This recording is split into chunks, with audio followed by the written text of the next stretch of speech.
AI summit में कार्यकर्ताओं ने देश विरोधी नारे लगाए। ये हम नहीं कह रहे, दिल्ली पुलिस का दावा है। यह दावा कितना सही और कितना गलत, फिलहाल खबर यह है कि दिल्ली पुलिस ने यूथ कांग्रेस के अध्यक्ष भानु को मास्टरमाइंड बताया और कोर्ट से 4 दिन की रिमांड ले ली है।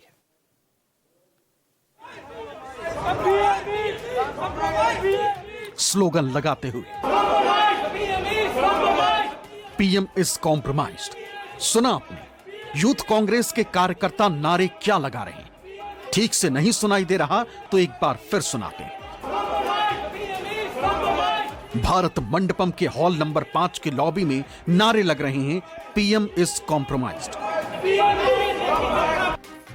ये देखिए, टी शर्ट पर यहां लिखा है पीएम इज और नीचे यहां लिखा है कॉम्प्रोमाइज्ड। बीच में प्रधानमंत्री मोदी और अमेरिकी राष्ट्रपति डोनाल्ड ट्रंप की तस्वीर छपी। यूथ कांग्रेस का विरोध प्रदर्शन ट्रेड डील के खिलाफ था। ये देखिए, 1, 2, 3, 4, 5, 6, 7, 8, 9, 10 और ये 11। इन 11 में से पुलिस ने 7 की गिरफ्तारी कर ली। 8वीं गिरफ्तारी यूथ कांग्रेस के अध्यक्ष उदय भानु चिब की हुई, जिन्हें राजेंद्र नगर इलाके से पुलिस ने पकड़ा है। अब बाकी 4 आरोपी अब भी फरार हैं। यूथ कांग्रेस के अध्यक्ष उदय भानु चिब को पुलिस ने मास्टरमाइंड माना है और गिरफ्तारी की वजह क्या बताई है, ये यहां देख लीजिए। क्या लिखा है? Anti national slogans were raised and tried to incite riot like situation. सुना आपने, भारत मंडपम में पीएम इज कॉम्प्रोमाइज्ड के जो नारे लगाए गए वो देश विरोधी स्लोगन है। ये दिल्ली पुलिस ने अपनी क्राइम की डिक्शनरी से नई परिभाषा गढ़ी है। प्रधानमंत्री के खिलाफ नारे लगाना कहां से एंटी नेशनल स्लोगन हो गया? टी शर्ट पर यहां लिखा है पीएम इज और नीचे लिखा है कॉम्प्रोमाइज्ड। क्या पीएम का मतलब देश है? क्या मोदी का मतलब देश होता है? भारत न मोदी का है न राहुल गांधी का, भारत हम सब का है। संविधान के प्रस्तावना की पहली लाइन क्या है वो देखिए, we the people of India, जिसका हिंदी है हम भारत के लोग। We the people of India का मतलब कब मोदी हो गया, ये तो हमें दिल्ली पुलिस की इस लाइन से अब पता चला। चलिए अब आगे बढ़ते हैं। दिल्ली पुलिस ने आगे क्या लिखा है वो देखिए, and try to incite riot like situation, मतलब इससे दंगे जैसे हालात भड़काने की कोशिश की गई। अगर यूथ कांग्रेस के कार्यकर्ता नारा लगाते हैं पीएम इज कॉम्प्रोमाइज्ड तो देश में इससे दंगे फैल सकते हैं। ऐसी जनरल नॉलेज की जानकारी भी देश को आज हुई। अब दिल्ली पुलिस आगे क्या करने वाली है? दिल्ली पुलिस यूथ कांग्रेस के अध्यक्ष उदय भानु चिब को लेकर हिमाचल, जम्मू कश्मीर और अमेठी जाएगी और पता लगाएगी कि इसकी साजिश कैसे रची गई। 10 नवंबर 2025 को दिल्ली के लाल किले ब्लास्ट की साजिश पास के फरीदाबाद में रची गई थी। उसकी भनक दिल्ली पुलिस को नहीं लगी और 15 लोगों की मौत हो गई। वो दिल्ली पुलिस अब टी शर्ट की टूल किट ढूंढेगी। Well, primarily we are arguing in the dark because they have not even produced the FIR. They are saying the FIR is so sensitive that we have to make a request. The commissioner will constitute a committee and then they will decide whether they'll give the FIR. Secondly, they said that they need him because he's the mastermind and they have to go to recover T-shirts from Himachal and other places. And so our argument was very simple. And we argued, both of us, we argued before the court that the whole world is watching and we will be a laughing stock of the whole world if we are going to send the president of the opposition youth association to prison or to police custody because some T-shirts have been printed and T-shirts have to be recovered. T shirt की tool kit ढूंढने वाली Delhi police कितनी तेज तर्रार है उसको आंकड़ों से समझाते हैं। एनसीआरबी का साल 2023 का डेटा कहता है कि दिल्ली में 3,24,257 क्राइम की वारदातें हुई। अब ये दिल्ली पुलिस टी शर्ट का टूल किट ढूंढेगी, लेकिन दिल्ली पुलिस जिन यूथ कांग्रेस कार्यकर्ताओं के पीछे पड़ी है उसे राहुल गांधी कह रहे हैं कि ये हमारे बब्बर शेर हैं। हमारे जो यूथ कांग्रेस के बब्बर शेर हैं, हमारे यूथ कांग्रेस के लोग, हमारे कार्यकर्ता बब्बर शेर, आप किसी से नहीं डरोगे, आप किसी से नहीं डरोगे। आप में कांग्रेस पार्टी का खून है, देशभक्ति का खून है। मतलब दिल्ली पुलिस जिसे देश के लिए खतरा बता रही है उससे राहुल गांधी कहते हैं कि किसी से डरने की जरूरत नहीं है। सवाल उठता है कि राहुल गांधी ने ऐसा क्यों कहा? बिल्कुल साफ है, जब प्रधानमंत्री के खिलाफ नारेबाजी को देश के खिलाफ नारेबाजी मानोगे, तब राहुल तो बोलेंगे ही कि ये हमारे बब्बर शेर हैं। राहुल जैसे ही बोले, उनको जवाब भी मिला। उदय भान, कांग्रेस पार्टी का जो यूथ विंग है उसका अध्यक्ष, राहुल गांधी के इशारे पे एआई समिट के दौरान जब पूरे विश्व की नजर भारत पे है, भारत का डंका पूरे विश्व पटल पर है, तब अपनी टी शर्ट उतरवाना,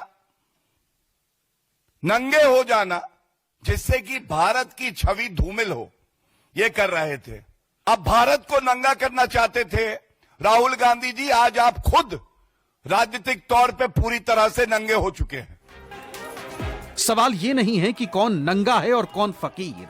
सवाल यह है कि विरोध और प्रदर्शन जब लोकतंत्र का सबसे बड़ा हथियार है, अब वो देश के संप्रभुता के लिए भी खतरा कैसे है? लोकतंत्र में आलोचना का बहुत महत्व मैं मानता हूं, और मैं हमेशा मानता हूं कि भारत जो कि मदर ऑफ डेमोक्रेसी है,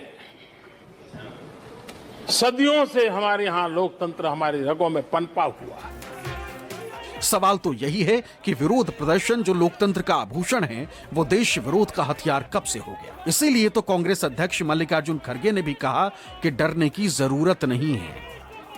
मैं ऐसा अरेस्ट करने का मैं कंडम करता हूं।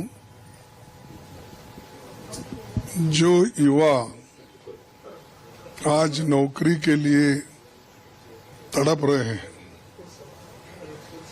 और देश के माहौल इतना खराब हुआ है, जिसके कारण मोदी जी के ऊपर लोगों का बड़ा रोष है। कांग्रेस में डर पैदा करने के लिए ये लोग काम कर रहे हैं, तो कांग्रेस डरने वाली नहीं है और कांग्रेस डरपोक नहीं है। मोदी साहब खुद डरपोक है, अपने छांव से भी वो डरते हैं। अब तक आप सोच रहे होंगे कि लोकतंत्र में विरोध करने से किसी को ऐतराज नहीं है, लेकिन जगह कहां हो, टाइमिंग क्या हो, ये तय होना चाहिए। तो क्या इसकी जिम्मेदारी एक पक्ष की होनी चाहिए? नहीं ना। ये देखिए, 2010 में दिल्ली में जब कॉमनवेल्थ गेम्स हो रहा था, जब दुनिया भर के कॉमनवेल्थ देशों के खिलाड़ी आए हुए थे, तब बीजेपी के नेता और कार्यकर्ता कैसे प्रदर्शन कर रहे थे? तब भारत की नाक नहीं कटी क्या? तब देश की संप्रभुता और राष्ट्रीय एकता खतरे में नहीं पड़ी क्या? ऐसे दुनिया में सैकड़ों उदाहरण दिए जा सकते हैं जब किसी मुल्क में दुनिया भर के राष्ट्राध्यक्ष जुटे हों और सम्मेलन स्थल के बाहर उसी देश के लोग विरोध प्रदर्शन कर रहे हैं। इसलिए तो कांग्रेस कह रही है कि आप करें तो सब ठीक, हम करें तो देश के लिए खतरा। कांग्रेस ने भारत के एक वैश्विक आयोजन को अपनी गंदी और नंगी राजनीति का अखाड़ा बना दिया।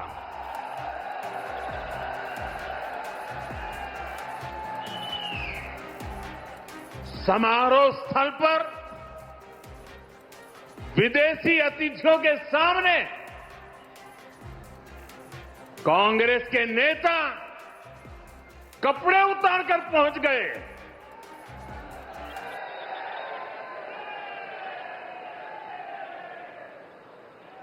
मैं कांग्रेस वालों को पूछता हूं, देश तो जानता है आप पहले से ही नंगे हो, फिर कपड़े उतारने की जरूरत क्या पड़ी? सिर पर सिर सरफरे नेता, कांग्रेस के बेलगाम नेता देश को तबाह करने पर तुले हुए हैं। अगर आपको प्रधानमंत्री की कुर्सी पर बैठना है तो पहले आपको जनता के दिल जीतने पड़ेंगे। इसके जवाब में राहुल गांधी ने क्या कहा, वो भी सुन लीजिए। नरेंद्र मोदी जी, अहिंसा और लोकतांत्रिक विरोध देश की बुनियाद है। गांधी जी और भगत सिंह ने यह रास्ता दिखाया है, इससे आप इतना क्यों डरते हो? आप शर्म की बात करते हो। शर्म की बात मैं आपको बताता हूँ। आपने अमेरिका के साथ जो किया है, ये शर्म की बात, देश को आपने बेचा है। पहली शर्म की बात, जो यूएस के साथ आपने ट्रेड डील की है, जिसमें हिंदुस्तान को कुछ नहीं मिला और हमारा पूरा देश आपने अमेरिका को बेच दिया है। हमारे देश का डेटा दे दिया, किसानों को खत्म कर दिया, टेक्सटाइल इंडस्ट्री बर्बाद कर दी। ये शर्म की बात। हम संविधान के लिए लड़ रहे हैं। कांग्रेस पार्टी के बब्बर शेरों, कार्यकर्ताओं, आपको डरना नहीं है, एक कदम पीछे हटना नहीं है। राहुल जब यूथ कांग्रेस के कार्यकर्ताओं को मैदान में डटे रहने के लिए कहेंगे तो इसका भी जवाब मिलेगा ही। राहुल गांधी अब राष्ट्र विरोधी ताकतों के प्रवक्ता बन गए हैं, भारत विरोधी एजेंडा चलाते हैं, नकारात्मक राजनीति को बल देते हैं, अराजकता फैलाने का प्रयास करते हैं। इनका एक ही काम हो गया, झूठ बोलो, भय और भ्रम फैलाओ, भारत को बदनाम करो, मोदी विरोधी राजनीति करो और देश जो विकास कर रहा है भारत को दुनिया भर में बदनाम करो। इंडिया एआई समिट, जिसकी प्रशंसा पूरी दुनिया कर रही है, बहुत सफल समिट हुई, वहां पर शेमलेस और शर्टलेस नंगा नाच करके अभद्र प्रदर्शन करते हैं। राहुल गांधी जी की राजनीति क्या विदेशों से तय हो रही है? क्या कांग्रेस पार्टी विदेशियों का एजेंडा चला रही है? आज राहुल का मतलब क्या हो गया है? आर से रार, ह से हुड़दंग और ल से लफंगई। क्या यही उत्तर हो? क्या ये बन गया है? अनुराग ठाकुर जी, जब कीचड़ में पत्थर मारेंगे तो उसका चीटा आपके ऊपर भी पड़ेगा। नाम आपका भी अनुराग है, लेकिन वो बयान याद है, गोली मारो। आगे नहीं कहेंगे, समझने वाले समझ गए हों। सियासत तो प्याज के छिलके की तरह हो गई है, जितने परते खोलेंगे एक एक का राज खुलता जाएगा। इसीलिए इसे यहीं बंद कर देते। अब आते हैं असल मुद्दे पर। एआई समिट में यूथ कांग्रेस के कार्यकर्ताओं का प्रदर्शन देश की एकता और संप्रभुता पर खतरा था या नहीं, ये तय अदालत को करना है। दिल्ली पुलिस साजिश का एंगल ढूंढ लाई, टी शर्ट की टूल किट भी ढूंढ लेगी, लेकिन सबसे ऊपर जनता की अदालत है। फैसला उसे करना है कौन सही है और कौन गलत है। कुमार गौरव के साथ विमल कौशिक, न्यूज़ 24, दिल्ली।